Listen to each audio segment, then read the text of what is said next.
يسمع الكلام ويلعبها للنفطي، والنفطي يلعبها لبن عاشور. بن عاشور اليوم نحن في حاجه ليك، ويلعب كره سانتوس وخطيره وجزيري، لا ضربه جزاء. ماذا؟ الحكم رفع الرايه المساعد. فعنا مع هذه اللقطه علي تومو سانك. هذه الكره من سليم بن عاشور.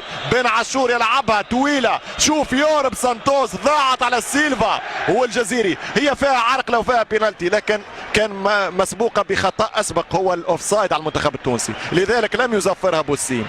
ترجع النفطي، عديها طويله، يلعبها سانتوس يحاول يهرب. اين السرعه يا سيلفا يمر، سيلفا يلعبها الجزيري مر ودخل سانتوس، وكره في المرمى لا، الحكم يقول مخالفه. اين الادفانتج؟ يقول فاول ضد الجزيري، فرصه كبيره، محاوله هذه اللقطه. لا على كل كرة دخلت في المرمى، انطلاق ممتازة، كانو وتفتك الكرة، والحكم يقول ماذا؟ ضربة جزاء للمنتخب النيجيري، للاعب كانون وانكو. هذه اللقطة الأخيرة، كانو مع حقي ما لمسوش لا من قدمه ولا من شيء ثاني. هذه اللقطة شوف، لا مش معقول تكون بهذه الطريقة. على كل ضربة وتوصل الجزيري ضربة جزاء في أرض الخضراء، بينالتي ولعبتها صح.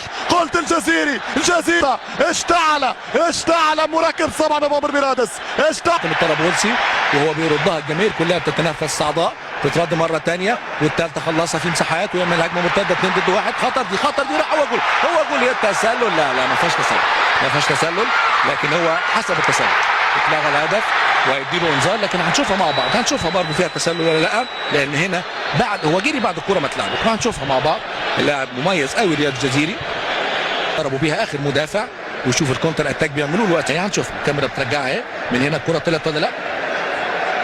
اهي على خط واحد.